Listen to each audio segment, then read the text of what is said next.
ഇത് നമ്മുടെ സവോള ഉണക്കി, മുസംബി ഉണക്കിയത്, പഴം ഉണക്കിയത്, പിന്നെ കപ്പ ഉണക്കിയത്. അത്യാവശ്യം നല്ല കളറിൽ തന്നെ ക്വാളിറ്റിയിൽ കിട്ടും. അത് പച്ചമുളക് ഉണക്കിയതാണ്. പച്ചമുളക് ഉണക്കി കഴിയുമ്പോൾ ഈ ഒരു ടെക്സ്ചറാണ് വരുന്നത്. സാധാരണ ഡ്രയറുകളിൽ നിന്ന് വ്യത്യസ്തമായിട്ട് സ്പെഷ്യൽ ഹീറ്റ് പമ്പ് ഡീഹൈഡ്രേറ്ററിലാണ് ഇതെല്ലാം ചെയ്തിരിക്കുന്നത്. എക്സ്പോർട്ടിംഗ് ക്വാളിറ്റിയിലൊക്കെ വേണമെന്നുണ്ടെങ്കിൽ ഇങ്ങനത്തെ ഡീഹൈഡ്രേറ്റർ തന്നെ യൂസ് ചെയ്യണം. ഒരു മണിക്കൂറിൽ ഏകദേശം 0.25 യൂണിറ്റ് ആണ് ഇതിന്റെ കൺസംപ്ഷൻ. 0.25 സിംഗിൾ ഫേസിലും വർക്ക് ചെയ്യിക്കാൻ ദീപിച്ചേട്ടാ. ഒരു മണിക്കൂറിൽ കൃത്യം 1 യൂണിറ്റ് ഇത് കൺസ്യൂം ചെയ്യും. അത്രേ ഉള്ളൂ. എല്ലാ വീടുകളിലും ശരിക്കും ഇതേപോലെ ഒരു ഡ്രയർ ആവശ്യമാണ്. കാരണം പിള്ളേരുള്ള വീടുകളുണ്ടാവും, പുറത്ത് പഠിക്കാൻ പോയവരുണ്ടാവും. ഇതിന്റെ റേറ്റ് വരുന്നത് ടാക്സ് അടക്കം വരുന്നത് 2,60,000 രൂപയാണ്. ഇത് മൂന്നും കൂടെ വരുന്നത്. നോക്കിയേ, നല്ല മസാല അരച്ച അയലയാണ് കേട്ടോ ഇത്. നമുക്കിതുപോലെ ബിസിനസ് ചെയ്യാൻ പറ്റും. നോക്കി, ഇവിടെ മുഴുവൻ ഇതുപോലെ ട്രൈ ആക്കി വെച്ചിരിക്കുന്ന വെണ്ടയ്ക്കയുണ്ട്, അതുപോലെ തന്നെ മുളപ്പിച്ച ചെറുപയറുണ്ട്, മാങ്ങയുണ്ട്, അതുപോലെ ഒത്തിരി സാധനങ്ങളുണ്ട്. അപ്പോൾ ഇത് ഡീഹൈഡ്രേറ്റഡ് മെഷീനിലൂടെ ഉണക്കിയെടുത്തതാണ്. ഏറ്റവും ഹെൽത്തി ആയിട്ടുള്ളതും കുറേ നാളുകൾ ഇരിക്കുന്നതുമായിട്ടുള്ള ഒരു സംഭവമാണിത്. അപ്പോൾ ഇതിൻ്റെ വിശേഷങ്ങളാണ് നമ്മൾ നോക്കാൻ പോകുന്നത്. നിങ്ങളിത് എല്ലാ കൂട്ടുകാർക്കും ഒന്ന് ഷെയർ ചെയ്യാൻ മറക്കണ്ട. അപ്പോൾ നമ്മുടെ ചാനൽ ആദ്യമായിട്ടാണ് കാണുന്നതെങ്കിൽ ഒന്ന് സബ്സ്ക്രൈബ് ചെയ്യാനും വീഡിയോ ഷെയർ ചെയ്യുകയും ചെയ്തേക്കും. ഓക്കെ, അപ്പോൾ നമ്മളിവിടെ ഇപ്പോൾ ജോബിനാണുള്ളത്. ജോബിൻ്റെ മെഷീനാണ് ഇങ്ങനെ എല്ലാം സെറ്റ് ചെയ്ത് തന്നത് കേട്ടോ. ജോബിനെ സംഗതി കൊള്ളാം കേട്ടോ. ഞാൻ ഇത്രയും വെറൈറ്റി ആയിട്ട്, അതുപോലെ തന്നെ ഇറച്ചി ഉൾപ്പെടെ ഉണക്കി വെച്ചിട്ടുണ്ടല്ലേ. നോക്കി, ഇവിടെ ഇറച്ചി വരെ ഉണക്കി വെച്ചിരിക്കുക. ഇത് ബീഫാണോ? ഇത് ബീഫ് കണ്ടോ, ബീഫ് വരെ ഉണക്കി വെച്ചിരിക്കുകയാണ്. ഇത് എത്ര സമയം എടുക്കും? ഒരു 16 മുതൽ 18 മണിക്കൂർ വരെ. അതിന്റെ തിക്നെസ് അനുസരിച്ചാണ് അതിന്റെ ഉണങ്ങാനുള്ള ടൈം വരിക. ഇതിപ്പം ഇതിന്റെ ഒരു ഷെൽഫ് ലൈഫ് എന്ന് പറഞ്ഞാൽ ഏകദേശം നമുക്കൊരു 2 മാസം വരെയൊക്കെ ഇത് പ്രോപ്പറായിട്ട് ഡീഹൈഡ്രേറ്റ് ചെയ്ത് പാക്ക് ചെയ്ത് വെക്കാണ് ഇരുന്നുള്ളൂ അല്ലേ. ഇത് നമ്മൾ സാധാരണ ഉണക്കുന്ന പോലെ തന്നെ ഉണക്കിയിരിക്കുന്നതാണോ? സാധാരണ മെഷീനിൽ ഉണക്കുന്ന പോലെ? ഇത് സാധാരണയിൽ നിന്ന് വ്യത്യസ്തമായിട്ട് നമ്മൾ ഡീഹൈഡ്രേറ്റ് ചെയ്ത് എടുത്തിരിക്കുക ചെയ്തത്. സാധാരണ ഡ്രയറുകളിൽ നിന്ന് വ്യത്യസ്തമായിട്ട് നമ്മളിത് സ്പെഷ്യൽ ഹീറ്റ് പമ്പ് ഡീഹൈഡ്രേറ്ററിലാണ് ഇതെല്ലാം ചെയ്തിരിക്കുന്നത്.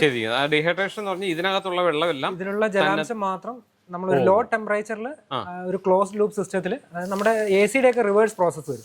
ചെറിയൊരു ഹീറ്റ് കൊടുത്തിട്ട് അതിന്റെ അടിയിൽ അതിന്റെ കണ്ടൻസേഷൻ യൂണിറ്റ് ഉണ്ട്. കണ്ടൻസേഷൻ യൂണിറ്റിൽ ആ മോയ്സ്ചർ റിച്ച് ആയിട്ടുള്ള, അതായത് നീരാവി അടങ്ങിയിട്ടുള്ള വായുവിലുള്ള വെള്ളത്തെ കണ്ടൻസ് ചെയ്ത് പുറത്തേക്ക് വെള്ളമായിട്ട് പുറത്തേക്ക് ഇടും. ആ എയറിനെ തന്നെയാണ് വീണ്ടും റീസർക്കുലേറ്റ് ചെയ്യുന്നത്. അതുകൊണ്ട് എന്താണെന്ന് വെച്ചാൽ നമുക്ക് ആ വാട്ടർ കണ്ടന്റ് കുറച്ചുകൂടി എഫക്റ്റീവായിട്ട് അല്ലെങ്കിൽ എഫിഷ്യന്റ് ആയിട്ട് റിമൂവ് ആയി കിട്ടുകയും ചെയ്യും, പ്രോപ്പറായിട്ട് ഡ്രൈ ആയി കിട്ടുകയും ചെയ്യും അല്ലേ. അപ്പൊ ഇതെല്ലാം അങ്ങനെ ഉണക്കിയിരിക്കുന്നത് നമ്മുടെ അയല. ഇതൊക്കെ എത്ര സമയം വേണം അത് ഉണക്കാൻ? അയല ഉണക്കാൻ വേണ്ടി ഏകദേശം 16 മണിക്കൂർ കൊണ്ടാണ് നമുക്ക് ഈ കണ്ടീഷനിലേക്ക് എത്തിയിരിക്കുന്നത്. ഇതിപ്പോ ഏകദേശം നമ്മളിവിടെ ഉണക്കി വെച്ച ഏകദേശം 6 മാസം നമ്മൾ ബോട്ടിൽ ചെയ്തിട്ടുള്ളത് നമ്മൾ വീട്ടിലെ ആവശ്യത്തിന് വേണ്ടി ഉപയോഗിക്കുന്നുണ്ട്. ഇതിപ്പം പലപ്പോഴും നമ്മൾ ഇങ്ങനെ ആൾക്കാർ വരുമ്പോൾ കാണിക്കാൻ വേണ്ടി ഉപയോഗിക്കുന്നത് 6 മാസത്തോളമായിട്ട് ഇവിടെ സൂക്ഷിച്ചിട്ടുണ്ട്. ഡീഹൈഡ്രേറ്ററിൽ പൊതുവേ നമുക്ക് ഒരു ബിസിനസ് സംബന്ധമായിട്ട് ചെയ്യുകയാണെങ്കിൽ നമുക്ക് മില്ലറ്റുകൾ, അതേപോലെ തന്നെ പച്ചക്കറികള്, പിന്നെ മീറ്റ് ഐറ്റംസ്, ഇതൊക്കെയാണ് ജനറലി നമ്മൾ ചെയ്യാറുള്ളത്. പക്ഷെ അതിൽ നിന്ന് വ്യത്യസ്തമായിട്ട് ആൾക്കാർ ഈ കരിക്കിന്റെ കാമ്പ് ഉണക്കിയിട്ട് അത് പൗഡർ ചെയ്തിട്ട് അങ്ങനെയുള്ള വ്യത്യസ്തമായിട്ട്, പിന്നെ കാന്താരി മുളക് ഉണക്കി പൊടിച്ചു കൊടുക്കാറുണ്ട്. ഇതൊരു വെറൈറ്റി ആയിട്ട് എനിക്ക് തോന്നി. ഇതിങ്ങനെ ഉണക്കി നമുക്ക് പാക്ക് ചെയ്ത് കൊടുക്കാൻ പറ്റും. ഇപ്പൊ പല സൂപ്പർ മാർക്കറ്റുകളിലൊക്കെ ഇത് ലേഡീസ് ഇങ്ങനെ ചെയ്യുന്നുണ്ട്. ഇത് നമുക്ക് എങ്ങനെ ഇത് നമുക്ക് ഉപയോഗിക്കാൻ പറ്റുന്നത് എങ്ങനെ ഈ ഉണക്കിയ? ഇതെങ്ങനെയാന്ന് വെച്ചാൽ, ഇതിപ്പം നമ്മുടെ ഇത് ഉദാഹരണത്തിനൊരു ചൂടുവെള്ളത്തിലേക്ക് ഇതിട്ട് കഴിഞ്ഞാൽ ഏകദേശം 15 മിനിറ്റ് കൊണ്ട് ഇത് പഴയ ഷേപ്പിലേക്ക് ഇത് വരും. നമ്മൾ കടയിൽ നിന്ന് എങ്ങനെയാണോ പച്ചക്കറി വാങ്ങിയത്, ഏകദേശം ഒരു 99% നമുക്ക് ആ പഴയ ടെക്സ്ചർ, പഴയ ക്വാളിറ്റി മെയിൻറ്റെയിൻ കിട്ടും എന്നുള്ളത് ചൂടുവെള്ളത്തിലിടുമ്പോൾ. ചൂടുവെള്ളത്തിലിടാൻ പറയാൻ കാരണം, ചൂടുവെള്ളത്തിലിടുമ്പോൾ ആണ് അതിന്റെ കറക്റ്റ് ഇത് ആ ഒരു ചുരുങ്ങിയ സമയത്തിനുള്ളിൽ കിട്ടുന്നത്. ഓക്കെ, അങ്ങനെ. പിന്നെ ഈ മാങ്ങയൊക്കെ, ഇത് പച്ചമാങ്ങയാണോ? ഇത് പച്ചമാങ്ങ. ഇത് എന്തിനാന്ന് വെച്ചാൽ നമ്മുടെ സീസണിലാണല്ലോ ഈ മാങ്ങ ചക്കയൊക്കെ. ഓഫ് സീസൺ വരുന്ന സമയത്ത് ഈ മീൻകറിയിലൊക്കെ നമ്മള് മീൻകറി, പിന്നെ ചക്കക്കുരുവിന്റെ ഒക്കെ കറി ഉണ്ടാക്കുന്നതിൽ മെയിൻ ഐറ്റം ആണ്, ഇൻഗ്രീഡിയന്റ് ആണ് നമ്മുടെ പച്ചമാങ്ങ. അന്നേരം ഈ ഓഫ് സീസണിൽ നമുക്ക് അങ്ങനത്തെ സാധനങ്ങളൊക്കെ ഉണ്ടാക്കണമെന്നുണ്ടെങ്കിൽ ഇനി പച്ചമാങ്ങ. ഇപ്പം കുടംപുളിക്ക് പകരമായിട്ട് വേണമെന്നുണ്ടെങ്കിൽ ഇത് നല്ല പുളിയാ. വാട്ടർ കണ്ടന്റ് നമ്മള് ഇപ്പം വെയിലത്ത് വെച്ച് ഉണക്കുന്നത് പോലെ അല്ല, അതിനേക്കാളും കുറച്ചുകൂടി നമുക്ക് വെയിലത്ത് വെച്ച് ഉണങ്ങുന്ന സമയത്ത് നമുക്ക് UV റേസ് ഒക്കെ ഇതിന്റെ മുകളിൽ പെടുന്നുണ്ട്, പിന്നെ ഡസ്റ്റ് കാര്യങ്ങള്, പിന്നെ അതേപോലെ തന്നെ അതൊരു യൂണിഫോം ടെമ്പറേച്ചറിലല്ല ഉണങ്ങുന്നത്. അത് ചിലപ്പോൾ 12 മണിക്ക് കിട്ടുന്ന ചൂടായിരിക്കില്ല, ചിലപ്പോൾ 2 മണിക്ക് ശേഷം കിട്ടുന്നത്. അതെ. പിന്നെ ഇത് പ്രോപ്പറായിട്ട് ഉണങ്ങിയില്ലെങ്കിൽ ചെറിയ പുഴുക്കളും ഒക്കെ, കാരണം കണ്ണീച്ചയും അതുപോലുള്ള സാധനങ്ങളെല്ലാം വന്ന് ഇരിക്കുന്നത് കാണാം. അതെ. വെറൈറ്റി ആയിട്ട് ഇത് മധുരക്കിഴങ്ങാണ്. മധുരക്കിഴങ്ങ് ഉണക്കിയിട്ട് പൊടിച്ച് ഉപയോഗിക്കാറുണ്ട് ആൾക്കാർ. അടുത്തൊരു പഠനങ്ങളൊക്കെ വന്നിട്ടുണ്ടായിരുന്നു, ഈ മധുരക്കിഴങ്ങ് കൺസ്യൂം ചെയ്യുന്നത് മധുരക്കിഴങ്ങ് സൗന്ദര്യം വർദ്ധിപ്പിക്കുമെന്ന് പറയുന്നത്. അതേപോലെ തന്നെ ഈ നമ്മുടെ മുത്താറി എന്ന് പറഞ്ഞ സാധനം, മുത്താറി മുളപ്പിച്ച ചെറിയ പിള്ളേർക്ക് നമ്മൾ കുറുക്കൊക്കെ ഉണ്ടാക്കി കൊടുക്കാൻ വേണ്ടിട്ട് റാഗി അല്ലേ. ശരി. പിന്നെ ഇത് സാധാരണ നമ്മുടെ നോർമൽ കായ, ഏത്തക്ക ഉണക്കിയത്. പിന്നെ ഇവിടെ ഒരു ഇല എന്താ കാണുന്നത്? ഇതെന്തുവാ? ഇത് നമ്മുടെ ചീരയില ഉണക്കിയതാണ്. ചീരയില ഉണക്കി ആ ഇതാണല്ലേ, ചീര ഉണക്കിയതാണല്ലേ. മുരിങ്ങക്ക ആ ഉണക്കി, ഇത് വെള്ളത്തിലിട്ട് കഴിഞ്ഞാൽ നമുക്ക് പഴയ പോലെ തന്നെ കിട്ടും. ആഹാ, ഓ ശരി. പിന്നെ വെറൈറ്റി ആയിട്ട് ചക്കപ്പൊടി ഉണ്ട്, ചക്കയുടെ പൊടി. ഇത് ചക്കയുടെ പൊടിയാണോ? പച്ചച്ചക്ക ഉണക്കി പൊടിച്ചത് നമുക്ക് അതേപോലെ പ്യുവർ വൈറ്റിൽ കിട്ടും. ഇത് തേങ്ങാപ്പീരയാണല്ലേ? തേങ്ങാപ്പീര. ഓ ശരി ശരി. ചക്ക ഉണക്കിയതായിരുന്നു, ഇപ്പൊ തീർന്നു പോയി. ആണോ? പിന്നെ മീനും ഇറച്ചിയും. പിന്നെ ചെമ്പരത്തിയുടെ ഇല, ഞാൻ നേരത്തെ പറഞ്ഞല്ലോ, ചെമ്പരത്തിയുടെ താളിയാക്കാൻ വേണ്ടിട്ട് ഇതിനെ പച്ചച്ചീര ഉണക്കിയതുണ്ട്. ഇത് മൈലാഞ്ചിയുടെ ഇല ഉണക്കിയത്. മൈലാഞ്ചി ഇല നമുക്ക് തലയിലൊക്കെ തേക്കാൻ വേണ്ടിട്ടേ, മുടി നാച്ചുറൽ ഡൈ ആയിട്ടൊക്കെ ഉപയോഗിക്കാൻ പറ്റും. എല്ലാ വീടുകളിലും ശരിക്കും ഇതേപോലെ ഒരു ഡ്രയർ ആവശ്യമാണ്. കാരണം പിള്ളേരുള്ള വീടുകൾ ഉണ്ടാവും, പുറത്ത് പഠിക്കാൻ പോയവരുണ്ടാവും. അന്നേരം അവർക്കൊക്കെ വേണമെന്നുണ്ടെങ്കിൽ നമുക്ക് ഇതേപോലെ ഇറച്ചിയൊക്കെ ഉണക്കി കൊടുക്കാനോ. പിന്നെ ചക്കയുടെ സീസണിലായാലും ചക്ക ഇവിടുന്ന് തന്നെ ഏകദേശം കഴിഞ്ഞ സീസണിൽ ഒരു 500 കിലോ ചക്ക ഞങ്ങൾ ഫ്രീ ആയിട്ട് പുറത്തുള്ള ആൾക്കാർക്ക് ഉണക്കി കൊടുത്ത് വിട്ടിട്ടുണ്ട്. ഇതിനകത്ത് വേറൊരു കാര്യം എന്ന് പറയുന്നത്, ഈ പറഞ്ഞതുപോലെ ഇതെല്ലാം ഇപ്പൊ എവിടെ നമുക്ക് വിപണനം ചെയ്യാൻ പറ്റുന്നുണ്ട്. ഓൺലൈനായിട്ടാണെങ്കിലും ഇതുപോലുള്ള സാധനം നമ്മുടെ കയ്യിലുണ്ടെങ്കിൽ ഇത് വിപണനം ചെയ്യാം. അപ്പൊ നിങ്ങൾക്ക് ഇതുപോലുള്ള ഐഡിയാസ് എന്തെങ്കിലും ഉണ്ടെങ്കിൽ നമുക്ക് ഇവിടുന്ന് ട്രയർ ഇവർ ഇവിടുന്ന് തരും. ഇതുപോലെ കാര്യങ്ങൾ ചെയ്ത് നിങ്ങൾ റീലിടുകയൊക്കെ ചെയ്ത് കഴിഞ്ഞാൽ നല്ല രീതിയിലായിരിക്കും ഇത് പോകുന്നത് അല്ലേ? ഇപ്പൊ തന്നെ പരമാവധി യൂട്ടിലൈസ് ചെയ്ത് കഴിഞ്ഞാൽ. അതെ ഇപ്പൊ തന്നെ ഇത് ഒരു കസ്റ്റമർ ചെയ്തതാന്ന് പറഞ്ഞു. അപ്പൊ ഇതുപോലെ ബിസിനസ് ചെയ്യുകയാണെങ്കിൽ നമ്മുടെ വീടിന്റെ മുറ്റത്തുള്ള പല സാധനങ്ങളും ഇതുപോലെ ഉണക്കി നമുക്കൊരു ബിസിനസ് ആക്കി മാറ്റാവുന്ന. പേരയില ഉണക്കിയിട്ട് കൊടുക്കുന്നവരുണ്ട്, ഉണക്കി പൊടിച്ചിട്ട്. ഷുഗർ പേഷ്യന്റ് ഒക്കെ നല്ലതെന്ന് പറയുന്നു. നമ്മൾ ചിന്തിക്കാത്ത രീതിയിൽ ആൾക്കാർ പ്രയോജനപ്പെടുത്തുന്നുണ്ട്. ഓക്കെ, അപ്പൊ നമുക്ക് ഇതിന്റെ മെഷീൻ ഒന്ന് കാണാം എന്താ സംഭവം. അപ്പൊ ഇതാണ് നമ്മൾ പറഞ്ഞ ആ മെഷീൻ അല്ലേ? Dehydrated machine. ഓക്കെ, ഇതെന്തോ താഴെ വെള്ളമൊക്കെ ഇരിക്കുന്നത്. അതായത് ഇതിനകത്ത് ഡ്രൈ ചെയ്തിട്ട് അതിന്റെ വാട്ടർ കണ്ടന്റ് പുറത്തേക്ക് വരും. സാധാരണ ഡ്രയറുകളിലൊക്കെ നീരാവിയായിട്ട് പുറത്തേക്ക് പോവുക ചെയ്യുന്നത്. പക്ഷെ ഇവിടെ നമ്മൾ എന്ത് ചെയ്യുന്ന പറഞ്ഞാൽ അടിഭാഗത്ത് വെള്ളം കണ്ടൻസ് ചെയ്തിട്ട് ആ വെള്ളമായിട്ട് തന്നെ പുറത്തേക്ക് വരും. വെള്ളമായിട്ട് തന്നെയാണ് വരുന്നത്. നമ്മുടെ ഫ്രിഡ്ജിലൊക്കെ വെള്ളം വരുന്ന അതേപോലെ. അതിനുശേഷം ആ എയർ തന്നെയാണ് റീസർക്കുലേറ്റ് ചെയ്യുന്നത്. അതുകൊണ്ട് നമുക്ക് കുറച്ചുകൂടി എനർജി എക്കണോമിക് ആണ്. അതേപോലെ തന്നെ നമുക്ക് ഉണക്കുന്ന സാധനത്തിന്റെ ക്വാളിറ്റി കാര്യങ്ങളൊക്കെ നമുക്ക് മെയിൻറ്റെയിൻ കിട്ടും. ഇതാണ് ഏറ്റവും ചെറിയ കോമ്പാക്ട് ആയിട്ടുള്ള ഹീറ്റ് പമ്പ് ഡീഹൈഡ്രേറ്റർ മെഷീൻ. ഓ ശരി. അപ്പൊ ഇതിന് ഇപ്പം എനർജി സേവ് ചെയ്യാന്ന് പറഞ്ഞല്ലോ, നമുക്ക് എന്തുമാത്രം സേവ് ചെയ്യാൻ പറ്റും? അത് ഉദാഹരണത്തിന് പറയുകയാണെങ്കിൽ 5 ട്രേ ഉള്ള നോർമൽ ഒരു ഹീറ്റർ ഡ്രയർ ആണെന്നുണ്ടെങ്കിൽ അതിന് സാധാരണ എടുക്കുന്നത് ഒരു 1/2 യൂണിറ്റ് കൺസംഷൻ വരും. ഓക്കെ, ഇതിനാണെന്നുണ്ടെങ്കിൽ അതിന്റെ പകുതിയേ വരുള്ളൂ. അതായത് 0.25 യൂണിറ്റ് പകുതി എനർജിയിൽ നമുക്ക് ഈ പറഞ്ഞ പോലെ തന്നെ സാധനങ്ങൾ ഉണക്കിയെടുക്കാം. ടൈം കാര്യങ്ങളൊക്കെ ഏകദേശം സെയിം തന്നെയാണ്, പക്ഷെ നമുക്ക് എനർജി കൺസംഷൻ വൈസ് വളരെ കുറവാണ്. എന്തുകൊണ്ടാണെന്ന് പറഞ്ഞാൽ നമ്മൾ ആ എയറിനെ തന്നെയാണ് റീസർക്കുലേറ്റ് ചെയ്യുന്നത്. ഒരു ക്ലോസ്ഡ് ലൂപ്പ് ഹീറ്റ് പമ്പ് ഡ്രയറും കൂടെയാണ്. ഇപ്പൊ കറണ്ടിന്റെ കാര്യത്തിലൊക്കെ ഭയങ്കര ബുദ്ധിമുട്ടാണല്ലോ. അപ്പൊ ആ കേസുകളിൽ ഇത് ഏറ്റവും നല്ലതാണ് അല്ലേ?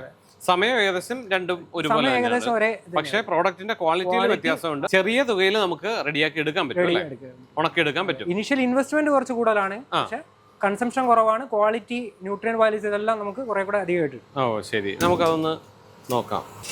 ഇത് മുസംബിയാണ് അല്ലേ? അതേപോലെ തന്നെ പഴം ഉണക്കിയത്, പിന്നെ കപ്പ ഉണക്കിയത്. ഇത് കപ്പയാണല്ലേ? നല്ല രീതിയിൽ പൊടിയുന്ന രീതിയിൽ. അടിപൊളി.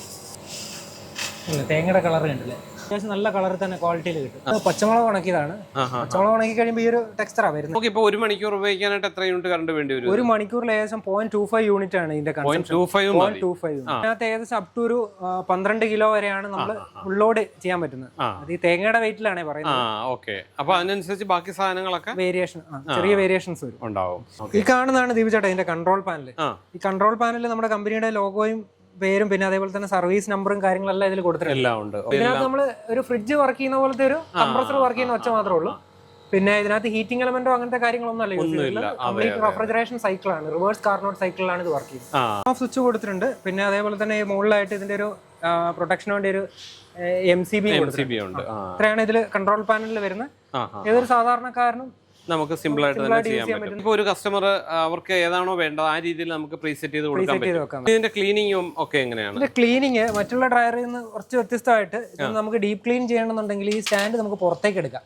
ഇത് മുഴുവനായിട്ട് പുറത്തേക്ക് എടുക്കാം. അതോടൊപ്പം തന്നെ ട്രേ വേണമെന്നുണ്ടെങ്കിൽ മാറ്റിയതിന് ശേഷം സാധനം എടുത്ത് ഒന്ന് ഡീപ് ക്ലീൻ ചെയ്യണമെന്നുണ്ടെങ്കിൽ മീറ്റ് ഒക്കെ ഉണക്കുന്ന സമയത്ത് അതിന്റെ ബ്ലഡ് സ്റ്റെയിൻ ഒക്കെ ഇതിനകത്ത് ചാടി കഴിഞ്ഞാലൊക്കെ നമുക്കൊന്ന് ക്ലീൻ ചെയ്യണ്ടിട്ട് ഇതേപോലെ തേങ്ങ ഉണക്കി കഴിഞ്ഞാൽ അതിന്റെ പൊടിയൊക്കെ കാര്യങ്ങളൊക്കെ വന്നു കഴിഞ്ഞാൽ ഒന്ന് ക്ലീൻ ചെയ്യണമെന്നുണ്ടെങ്കിൽ ഫുൾ ആയിട്ട് നമുക്ക് എടുത്ത് ക്ലീൻ ചെയ്യാം. അപ്പൊ ഇതാണ് നമ്മുടെ സ്റ്റാർട്ടിംഗ് മോഡൽ അല്ലേ?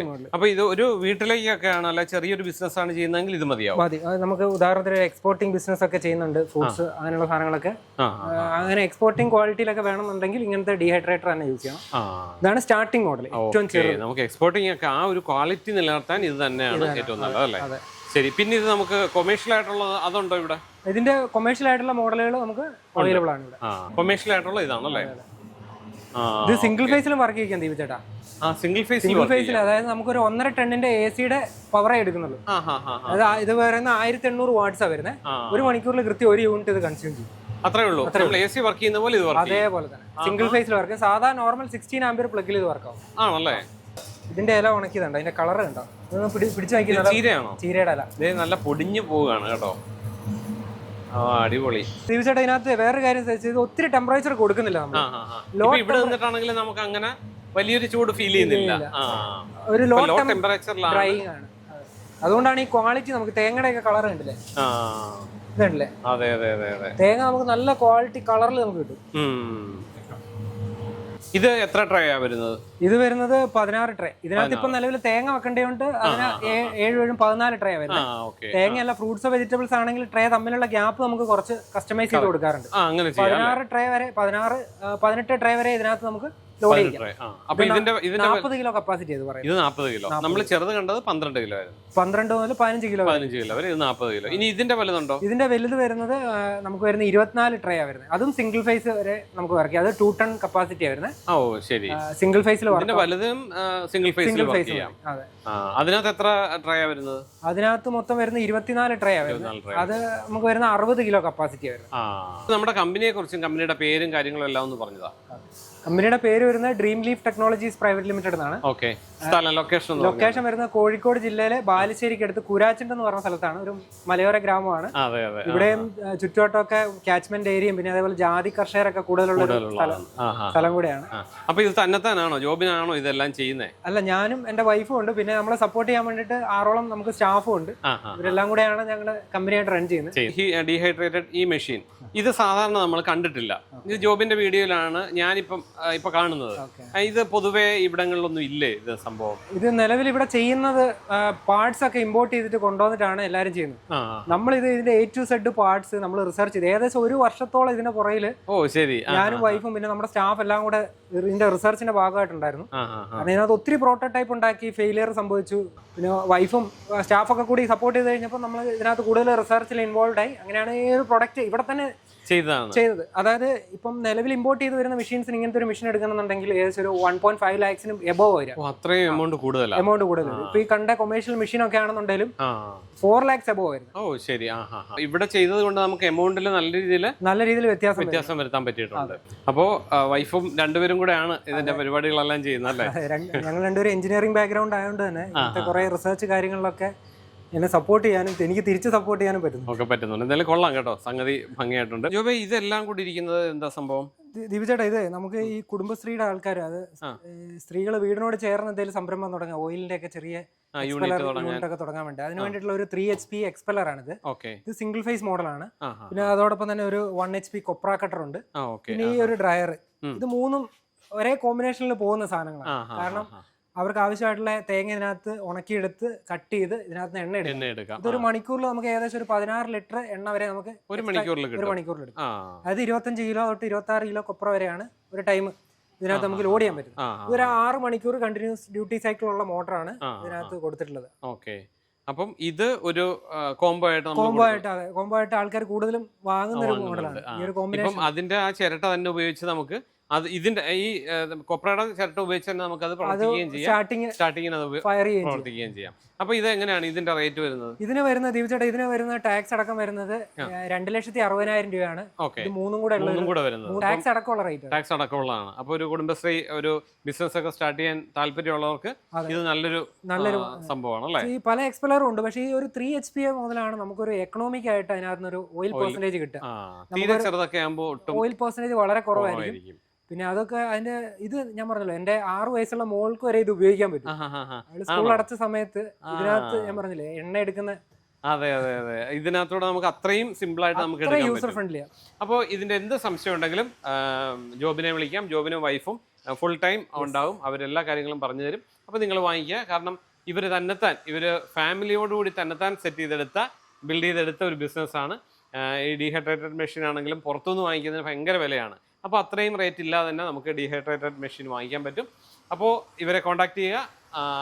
നമ്പർ ഞാൻ താഴെ കൊടുത്തേക്കാം. അപ്പോൾ ഇത് നിങ്ങൾക്ക് ഇവരെത്തിച്ചു തരും. അപ്പോൾ ഈ വീഡിയോ നിങ്ങൾ കൂട്ടുകാർക്ക് എല്ലാവർക്കും ഒന്ന് ഷെയർ ചെയ്തേക്ക് കേട്ടോ. അപ്പോൾ തൽക്കാലം നിർത്താം. വീണ്ടും നല്ലൊരു വീഡിയോയിലൂടെ അടുത്ത ദിവസം വരാം. അതുവരേക്കും ബൈ.